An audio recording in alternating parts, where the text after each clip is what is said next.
Nous lisons dans le deuxième livre des Chroniques au chapitre 22.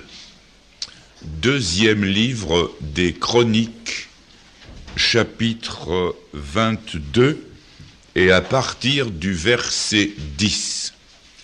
Nous abordons le deuxième réveil de l'Ancien Testament sous le règne du roi Joas. 2 Chroniques 22, verset 10. Athalie, mère d'Akazia, voyant que son fils était mort, se leva et fit périr toute la race royale de la maison de Juda. Mais Joshabéath, fille du roi, prit Joas, fils d'Akazia, et l'enleva du milieu des fils du roi quand on les fit mourir. Elle le mit avec sa nourrice dans la chambre d'Élie. Ainsi, Joshabéath, fille du roi Joram, femme du sacrificateur Jéhojada et sœur d'Akazia, le déroba au regard d'Athalie qui ne le fit point mourir. Il resta 6 ans caché avec eux dans la maison de Dieu, et c'était Athalie qui régnait dans le pays. La 7e année, Jéhojada s'anima de courage et traita alliance avec les chefs des centaines. Azaria, fils de Jocham, Ismaël, je passe tous ces noms, je passe au verset 2, ils parcoururent Juda et ils rassemblèrent les Lévites de toutes les villes de Juda et les chefs des familles d'Israël et vinrent à Jérusalem. Toute l'assemblée traita alliance avec le roi dans la maison de Dieu. Et Jéhojada leur dit, « Voici, le fils du roi régnera, comme l'Éternel l'a déclaré à l'égard des fils de David. Voici ce que vous ferez. Le tiers qui parmi vous entre en service le jour du sabbat, sacrificateurs et lévites, fera la garde des seuils, un autre tiers se tiendra dans la maison du roi, et un tiers à la porte de Gésod. Tout le peuple sera dans les parvis de la maison de l'Éternel, que personne n'entre dans la maison de l'Éternel, excepté les sacrificateurs et les lévites de service. Ils entreront car ils sont saints, et tout le peuple fera la garde de l'Éternel. Les Lévites entoureront le roi de toutes parts, chacun les armes à la main, et l'on donnera la mort à quiconque entrera dans la maison. Vous serez près du roi quand il entrera et quand il sortira. Les Lévites et tout Juda exécutèrent tous les ordres qu'avait donné le sacrificateur Jéhojada. Ils prirent chacun leurs gens, ceux qui entraient au service et ceux qui sortaient de service le jour de sabbat, car le sacrificateur Jéhojada n'avait exempté aucune des divisions. Le sacrificateur Jéhojada remit aux chefs de centaines les lances et les boucliers grands et petits qui provenaient du roi David et qui se trouvaient dans la maison de Dieu. Il fit entourer le roi en plaçant tout le peuple, chacun les armes à la main, depuis le côté droit jusqu'au côté gauche de la maison, près de l'autel et près de la maison. On fit avancer le fils du roi, on mit sur lui le diadème et le témoignage, et on l'établit roi. Et Jéhojada et ses fils loignirent, et ils dirent, « Vive le roi !» Athalie entendit le bruit du peuple accourant et célébrant le roi, et elle vint vers le peuple à la maison de l'Éternel. Elle regarda, et voici, le roi se tenait sur son estrade à l'entrée. Les chefs et les trompettes étaient près du roi, tout le peuple du pays était dans la joie, et l'on sonnait des trompettes, et les chantres avec les instruments de musique dirigeaient les chants de louange. Athalie déchira ses vêtements et dit « Conspiration, conspiration !» Alors le sacrificateur Jéhojada, faisant approcher les chefs de centaines qui étaient à la tête de l'armée, leur dit « Faites-la sortir en dehors des rangs, et que l'on tue par l'épée quiconque la suivra. » Car le sacrificateur avait dit « Ne la mettez point à mort dans la maison de l'Éternel. » On lui fit place, et elle se rendit à la maison du roi par l'entrée de la porte des chevaux, et c'est là qu'ils lui donnèrent la mort. Jéhojada traita entre lui, tout le peuple et le roi une alliance par laquelle il devait être le peuple de l'Éternel. Tout le peuple entra dans la maison de Baal, et ils la démolirent. Ils brisèrent ses autels et ses images. Ils tuèrent devant les autels Mathan, prêtre de Baal. Jéhojada remit les fonctions de la maison de l'Éternel entre les mains des sacrificateurs, des Lévites, que David avait désignés dans la maison de l'Éternel pour qu'ils offrissent des holocaustes à l'Éternel, comme il est écrit dans la loi de Moïse, au milieu des réjouissances et des chants d'après les ordonnances de David. Il plaça les portiers aux portes de la maison de l'Éternel, afin qu'il n'entrât aucune personne souillée de quelque manière que ce fût.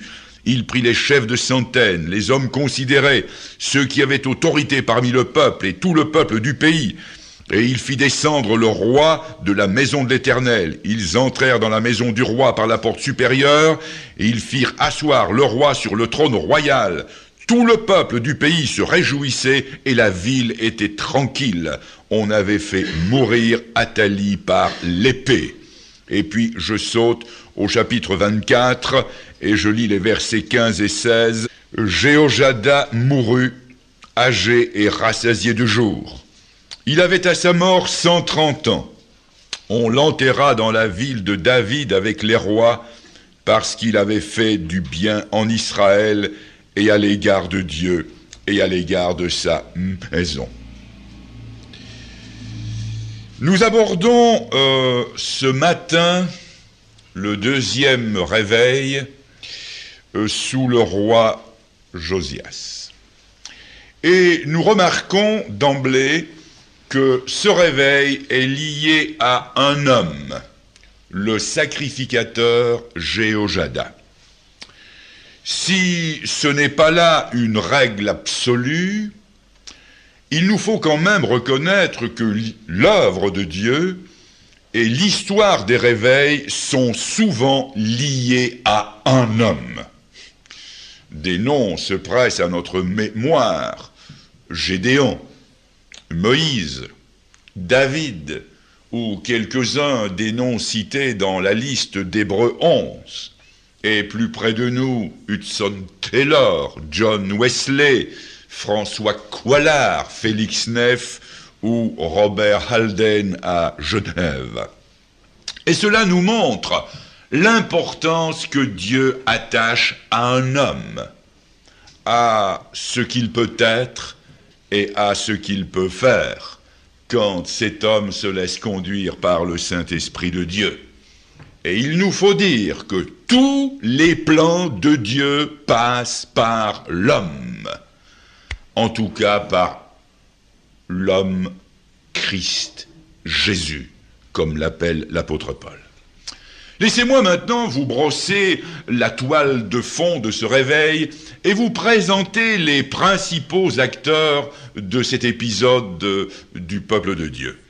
Il y a d'abord Athalie, la reine Athalie qui règne.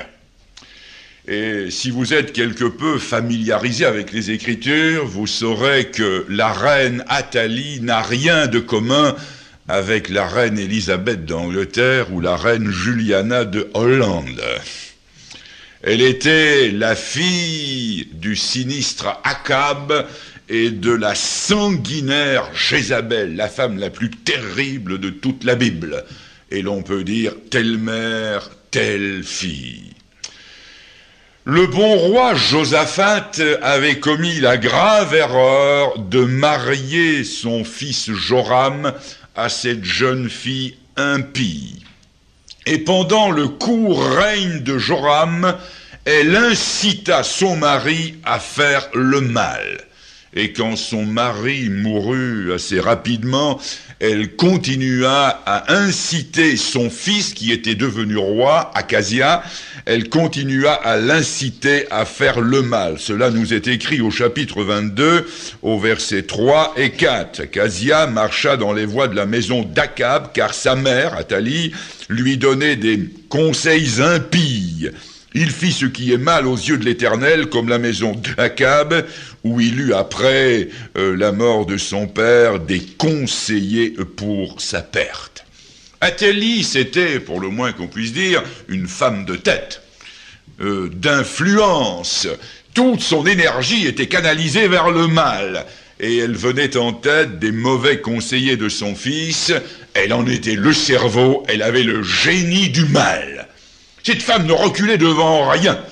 Et quand elle apprend la mort de son fils, elle fait tuer toute la race royale, c'est-à-dire tous ses petits-fils, pour prendre le pouvoir. Nous savons tous, n'est-ce pas, que le pouvoir a toujours fait tourner la tête aux gens. Et qui pourra jamais dénombrer le nombre de ceux qui sont morts parce qu'ils constituaient une rivalité ou une menace pour le pouvoir. Cela va des 70 fils de Gédéon que leur frère Abimelech a tué en un jour pour prendre le pouvoir, jusqu'à Clovis, le roi des Francs, dont l'histoire nous rapporte qu'il fit périr des membres de sa famille pour être le roi. Et cela s'est continué.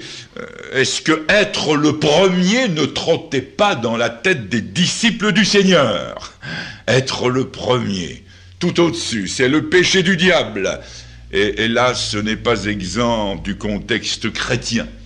J'ai connu un homme chez nous qui se voulait serviteur de Dieu, qui était très avenant, très affable, un homme remarquable par certains côtés, en apparence tout au moins, mais il avait la soif du pouvoir. Et quand un frère un peu qualifié venait dans la région et passait dans l'assemblée, après tout un temps, il s'arrangeait toujours pour l'éliminer de la scène et pour rester tout seul.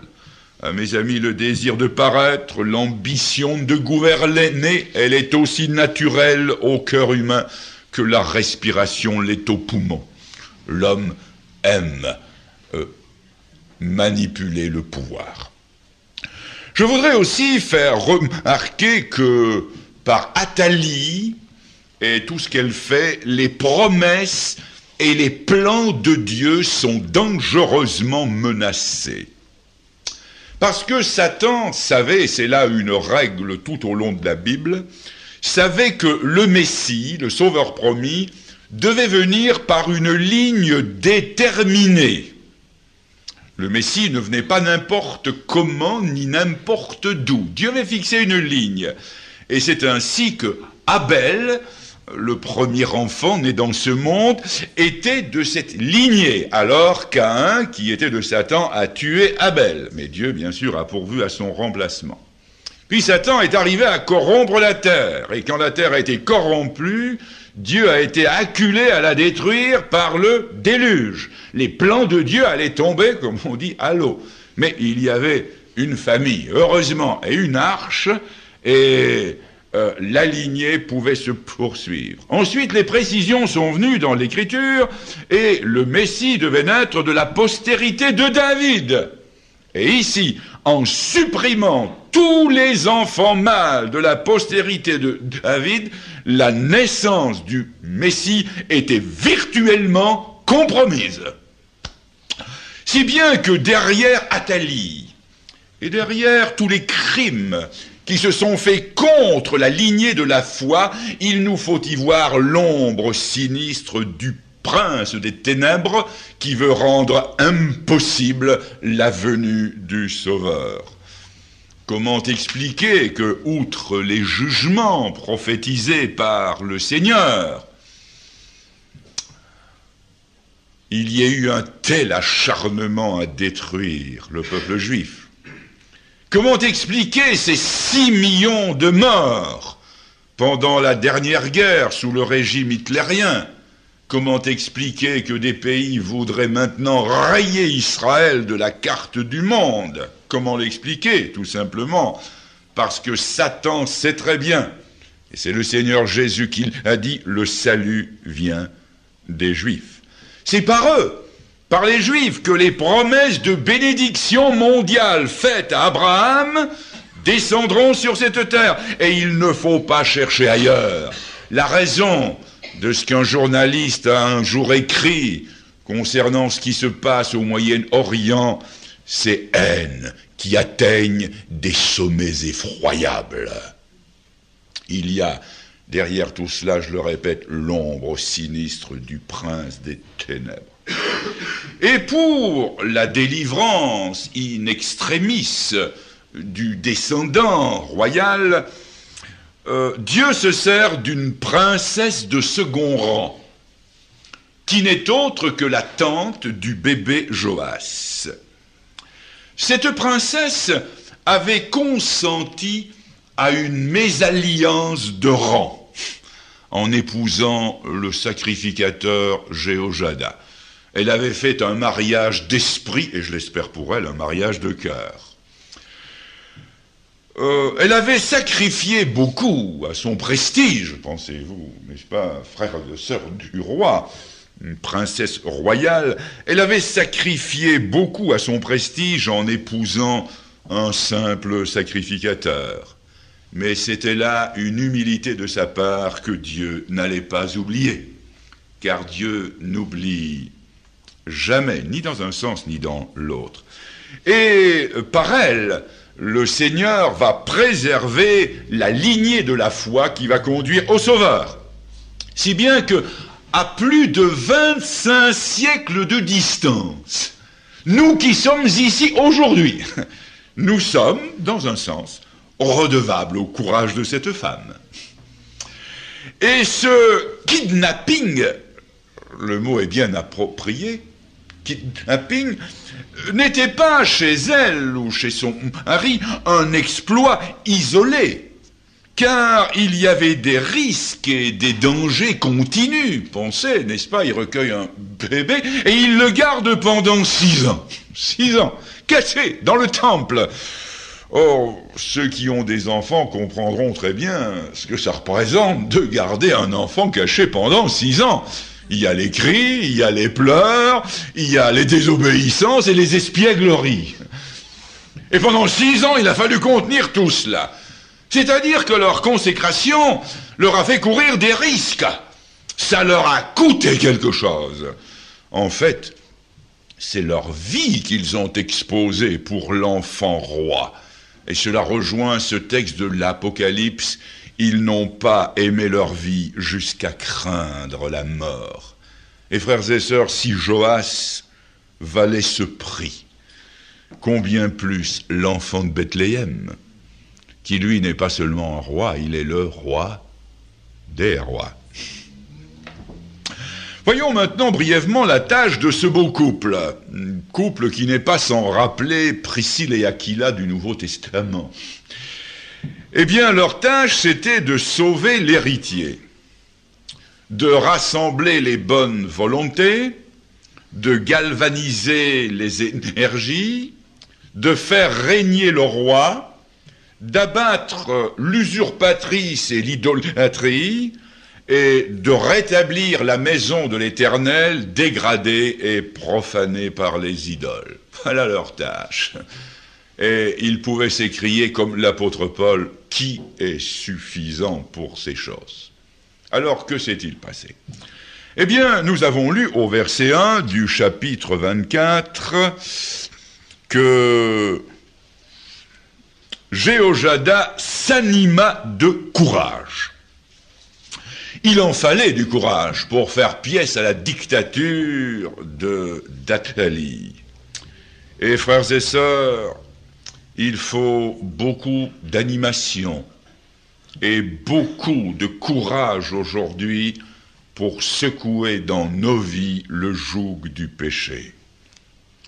Surtout quand l'adversaire a la main mise sur les leviers de commande, sur les esprits et sur les cœurs.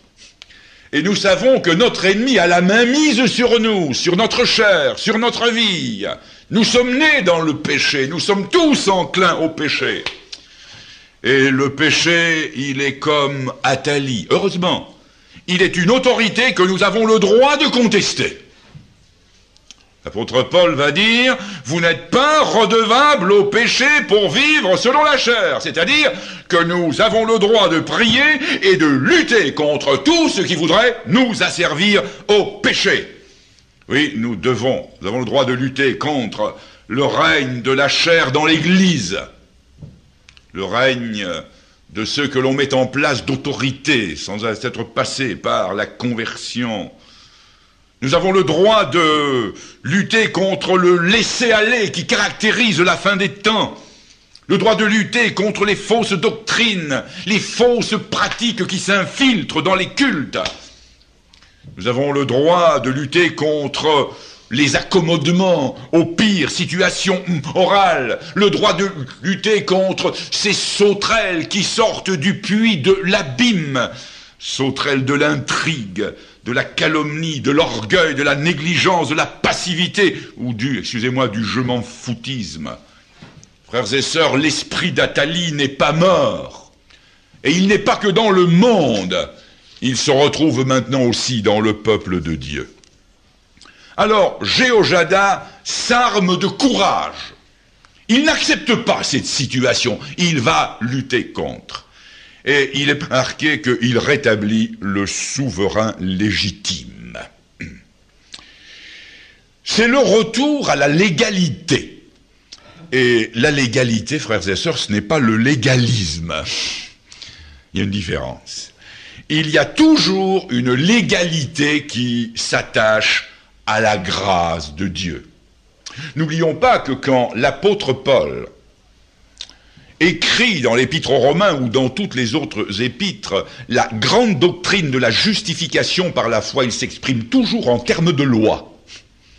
Quelqu'un a dit que l'apôtre Paul écrivait comme s'il se trouvait devant un tribunal. Et il est bon de savoir que le salut que Dieu nous a donné, retenez-le, n'oubliez jamais, c'est un salut judiciaire. Non pas un salut sentimental, mais c'est un salut légal, basé sur la mort et la résurrection de Christ. Le salaire du péché, c'est la mort. Il fallait que notre péché soit mis à mort. Et il l'a été, non pas dans nos personnes, heureusement, mais il l'a été dans la personne du Seigneur Jésus. Si bien qu'il y a une légalité dans la grâce. Et sinon, elle serait un prétexte à vivre dans le désordre. La grâce ne serait plus la grâce. Ce qui doit régner, c'est le droit, la justice et l'amour. Ou bien la justice aura des droits sur nous, ou bien ce sera le péché. L'apôtre Paul l'a dit dans l'épître aux Romains, nous sommes esclaves de ce qui a triomphé de nous, ou de la justice, ou du péché. Alors celui qui se dit enfant de Dieu, serviteur de Dieu, ne doit reconnaître qu'un seul droit et qu'une seule autorité, non pas Athalie mais Joas, c'est-à-dire non pas le péché, mais Jésus-Christ.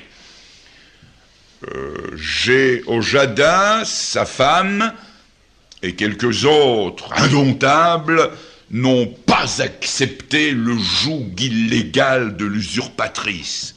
Ils n'ont pas pris leur parti d'une situation catastrophique et ils ont résisté. Dites-moi un peu, d'où vient qu'il y ait tant de problèmes chroniques dans la vie de beaucoup de chrétiens ? Eh bien, tout simplement parce qu'ils courbent l'échine devant Athalie et ce qu'elle est censée représenter aujourd'hui. Tout en reconnaissant, dans la vie de certains, qu'il n'y a pas d'autre roi que Jésus.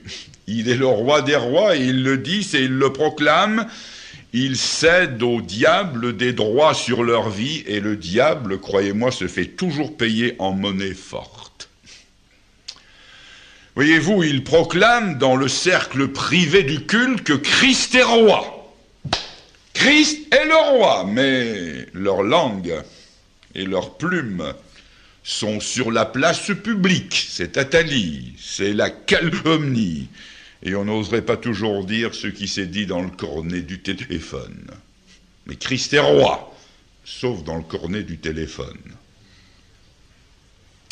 Ils proclament volontiers le caractère impeccable de Jésus, mais ils sont les spécialistes du coup fourré, de la malhonnêteté commerciale et des transactions par-dessous la table.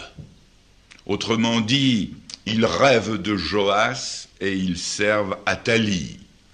Comme les pharisiens, ils avaient Joas sur les lèvres et Athalie dans le cœur. Et la Bible dit qu'un cœur partagé est en abomination à l'Éternel. Voyons donc un peu à présent la suite en tenant compte de la situation. Il y a eu, pour arriver à ce réveil, à cette libération, il y a eu des préparatifs en secret. Nous l'avons lu, n'est-ce pas? Ils s'assemblent en secret, ils présentent le fils du roi, ils font des plans. Et il doit y avoir chez nous, si nous voulons une victoire, il doit y avoir une vie cachée, une vie intérieure, une vie intense. C'est là, dans l'intérieur, que se préparent les grandes victoires de l'avenir. C'est vrai même dans la vie de chaque jour. Le champ de bataille, par exemple, nous le savons tous, n'est qu'une phase de la guerre. Ce qui s'y passe a été préparé de longue date et souvent dans le secret le plus absolu. C'est aussi vrai pour nous. C'est dans les profondeurs de notre être et dans notre communion avec le Seigneur que se préparent les grandes batailles de la vie.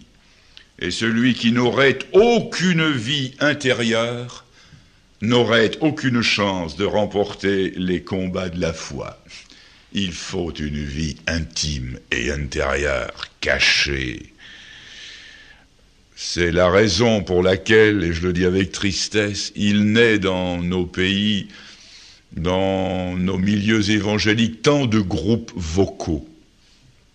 Ils naissent comme ça pousse comme des champignons, puis ça se corrompt comme les champignons, ça se remplit de verre au bout de très peu de temps. Parce qu'il n'y a pas de vie intérieure, pas de vie d'église. Ils prennent leur chant pour un ministère que le Saint-Esprit n'a pas prévu. Car ça ne se trouve pas dans aucune page de la Sainte Écriture, et c'est tout. Pas de vie d'église, rien. Alors les bravos, les applaudissements, les grandes foules, les décibels, tout cela, vous les retrouvez 2 ans après. Non seulement le groupe n'existe plus, ça je pourrais le comprendre, que les choses se déplacent, mais eux-mêmes, où sont-ils? Ils ne sont plus nulle part. Et souvent plus dans aucune église, parce qu'il n'y a pas eu cette culture de la vie intérieure, de la vie avec le Seigneur. Il n'y a pas eu de vie de communauté, vie d'église, d'assemblée, vie profonde. Remarquez que, et là il faut aller plus loin, ces gens qui se sont rassemblés en secret auraient pu éterniser leurs sentiments. Heureusement qu'ils ne l'ont pas fait. Ils auraient pu en cultiver la noblesse à huis clos. Ils auraient pu multiplier leurs rencontres dans le secret. Ils auraient pu venir et à la dérobée s'assurer de la bonne mine du roi et se proclamer ses plus fidèles serviteurs. Et cela, au lieu de durer 6 ans, aurait très bien pu durer 66 ans. Cela veut dire que s'ils avaient continué comme ça n'aurait pas changé quelque chose à la situation. Athalie n'en aurait pas moins continué à dicter ses ordres, à se faire obéir et à se faire respecter. C'est-à-dire que s'il y a un côté privé, il doit y avoir aussi un côté public. S'il y a un côté défensif, il y a un côté offensif.